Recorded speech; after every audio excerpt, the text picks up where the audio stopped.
ढांचा वैसे ही जर्जर हो चुका है जैसे अयोध्या में बाबरी ढांचा था। एक धक्का और दो, बाबरी ढांचे को तोड़ दो, ये नारा जब राम भक्तों ने लगाया था तो बाबरी ढांचा हमेशा के लिए ध्वस्त हो गया। और जब देश की बात आएगी, स्वधर्म की बात आएगी, तो इससे बढ़कर के कुछ नहीं हो सकता है। इससे बढ़कर के कुछ नहीं हो सकता है। हमारे पूर्वजों ने यही तो हमें प्रेरणा दी है, यही कारण रहा है। एक विदेशी आक्रांता 500 वर्ष पहले अयोध्या में रामलला के मंदिर को क्षतिग्रस्त करता है, अपवित्र करता है, लेकिन जब ये देश स्वतंत्र था हम मानते थे कुछ नहीं हो सकता, तब भी हिंदू लड़ता रहा। लाखों हिंदुओं ने अपनी शहादत दी, लेकिन 1947 में देश आजाद होता है। बहनों और भाइयों, स्वतंत्र भारत में कांग्रेस का दायित्व था कि पहला कार्यकर्ता अयोध्या में रामलला के भव्य मंदिर के निर्माण का मार्ग प्रशस्त करता। कांग्रेस ने नहीं किया, क्योंकि कांग्रेस को भारत की आस्था का नहीं, अपने वोट बैंक की चिंता थी। उन्हें सत्ता चाहिए थी, देश की कीमत पर सत्ता। याद करिए, पाकिस्तान में ननकाना साहिब कॉरिडोर बनाने के लिए कांग्रेस ने रोड़े अटकाने का कार्य किए थे। आज भी ननकाना साहब में वहां पर जब गुरु गोविंद सिंह जी महाराज की प्रकाश पर्व आता है, वहां पे हरि कीर्तन नहीं करने दिया जाता है, रोका जाता है। कांग्रेस का इतिहास तो कत्लेआम का रहा है। 1984 में सिख बंधुओं के साथ क्या किया था, और अभी राहुल गांधी क्या बोल रहे थे विदेश में जाकर के, सिखों को गाली दे रहे थे, भारत को अपमान कर रहे थे, भारत की संवैधानिक संस्थाओं पर उंगली उठाने का कार्य कर रहे थे। जो कांग्रेस भारत की महान गुरुओं की परंपरा का अपमान कर रही हो, जो कांग्रेस भारत के बाहर जाकर के जिस कांग्रेस के नेता भारत का अपमान करते हो, भारत की संवैधानिक संस्थाओं को कटघरे में खड़ा करते हो, उस कांग्रेस से उम्मीद करना कि कांग्रेस आपकी आस्था का सम्मान करेगी, ये बेवकूफी होगी। और कांग्रेस जो की थी उसको उसके हालात पर पहुंचाने का काम जनता जनार्दन ने किया। बहनों और भाइयों, आज कांग्रेस का ढांचा वैसे ही जर्जर हो चुका है जैसे अयोध्या में बाबरी ढांचा था। एक धक्का और दो, बाबरी ढांचे को तोड़ दो, ये नारा जब राम भक्तों ने लगाया था तो बाबरी ढांचा हमेशा के लिए ध्वस्त हो गया। और बाबरी ढांचा जो ध्वस्त हुआ, गुलामी का ढांचा ध्वस्त हुआ, अयोध्या में राम मंदिर निर्माण का मार्ग प्रशस्त हुआ। और मैं आपका यही आह्वान करने के लिए आया हूं, जो ये लोग जाति की राजनीति करके आपको विभाजित करना चाहते हैं, मैंने कहा था ना कि बटोगे तो कटोगे,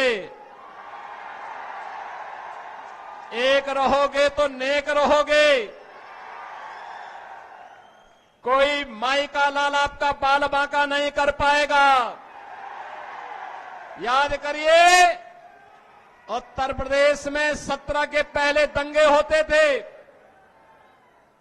हर दूसरे तीसरे दिन दंगे होते थे।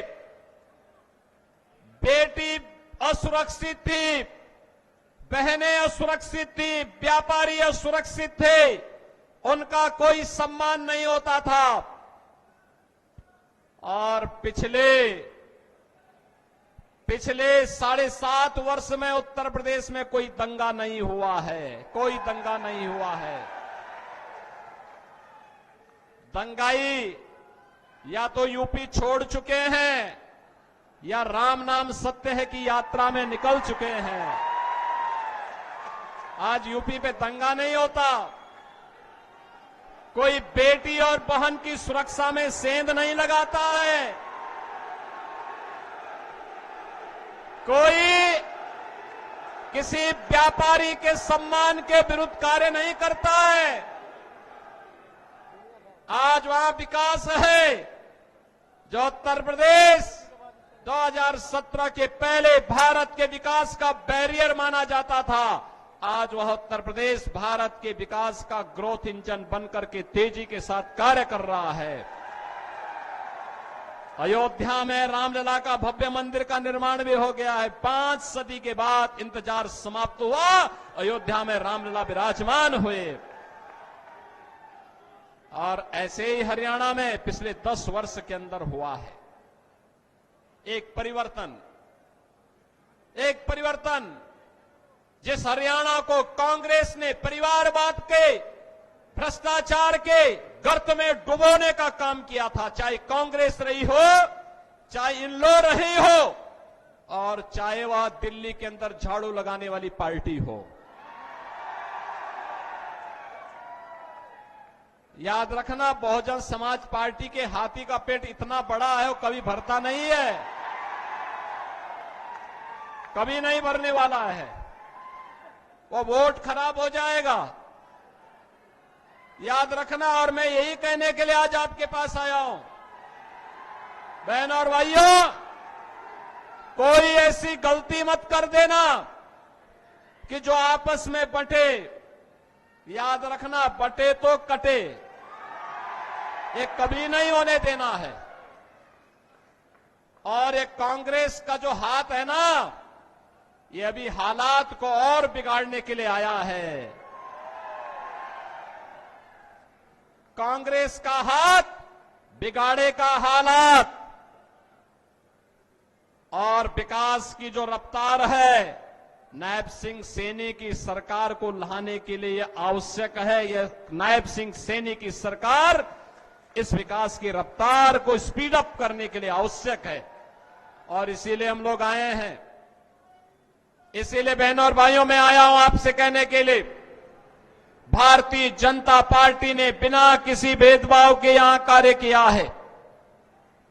श्री मनोहर लाल खट्टर जी के नेतृत्व में रहो या नायब सिंह सैनी जी के नेतृत्व में, प्रधानमंत्री मोदी जी का मार्गदर्शन है। भ्रष्टाचार हरियाणा समाप्त, हरियाणा का समाप्त, गुंडागर्दी समाप्त, चौथ वसूली समाप्त, विकास की नई नई स्पीड, कनेक्टिविटी की बेहतरीन कार्य, हर घर नल की योजना, हर गरीब के पास आवास की सुविधा, हर गरीब को राशन की सुविधा, आयुष्मान भारत भी है, किसानों के लिए किसान सम्मान निधि भी है। बहनों और भाइयों, विकास की इस स्पीड को अनवरत बने रहने देने के लिए आवश्यक है कि फिर से भारतीय जनता पार्टी की से नायब सिंह सैनी के नेतृत्व की सरकार, तीसरी बार भाजपा की सरकार हरियाणा में बने, और इसी के लिए आज मैं आपका आह्वान करने के लिए आया हूं। श्री योगेंद्र राणा को भारतीय जनता पार्टी ने अपने कर्मठ कार्यकर्ता को अपने बीच में चुनाव मैदान में उतारा है। बहनों और भाइयों, ये जो कांग्रेस 1984 के सिख बंधुओं की हत्या के लिए कटघरे में खड़ी है, इसको कभी भी बर्दाश्त मत करना, इसको स्वीकार मत करना, इसको एक सिरे से खारिज करो। ये अंतिम श्वास गिन रही है, अब अपनी ऑक्सीजन दोगे तो इसका विष बेल फिर तेजी के साथ फैल करके देश के अंदर दंगे करवाएगा, लूटपाट कराएगा, कश्मीर में सेंध लगाने का कार्य करेगा, सुरक्षा में सेंध लगाने का काम करेगा, अराजकता फैलाने का कार्य करेगा। ये कतई मत होने देना। कांग्रेस हो या बहुजन समाज पार्टी या आम आदमी पार्टी, ये तीनों एक ही थैले के चट्टे बट्टे हैं, इनको विकास से कोई लेना देना नहीं। ये अराजकता को बढ़ाने वाले दल हैं, परिवारवाद को बढ़ावा देने वाले दल हैं, आखंड भ्रष्टाचार में डूबे हुए दल हैं। इनका विकास से कोई लेना देना नहीं।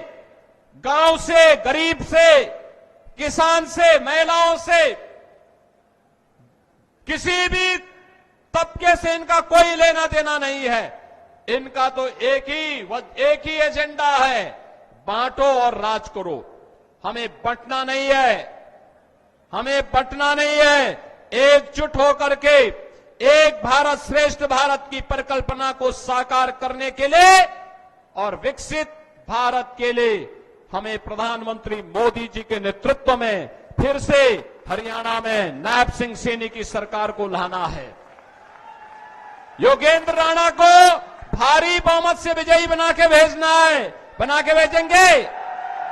योगेंद्र राणा विजयी बनकर के जाएंगे। सभी लोग सहमत हैं? जहां तक मेरी आवाज जा रही, दोनों हाथ पा करके बोलो। सभी लोग सहमत हैं? बहनों और भाइयों, ये कार्य होगा तब, यह कार्य होगा तब जब आप सभी लोग, जितने भी लोग हैं, 5 अक्टूबर को जब वोटिंग होगी, 5 अक्टूबर की वोटिंग के दिन याद रखना, तब नवरात्रि का पर्व भी हो रहा होगा। 5 अक्टूबर को अपने घर में रहना है। हर मतदाता जितना भी यहां पर आया हुआ है, जिस तक मेरी आवाज पहुंच रही है, उन सबसे मैं अपील करूंगा कि आप सभी लोग याद रखना, आप में से हर व्यक्ति 10-10 मतदाताओं को पहले से चिन्हित करके अपने साथ मतदान केंद्र में ले जाकर के मतदान करवाने में अपना योगदान देना। करेंगे? सभी लोग करेंगे? ये जो मंच पंडाल के बाहर जो लोग हैं, वे लोग भी करेंगे? इस पार उस पार सभी लोग सहमत हैं?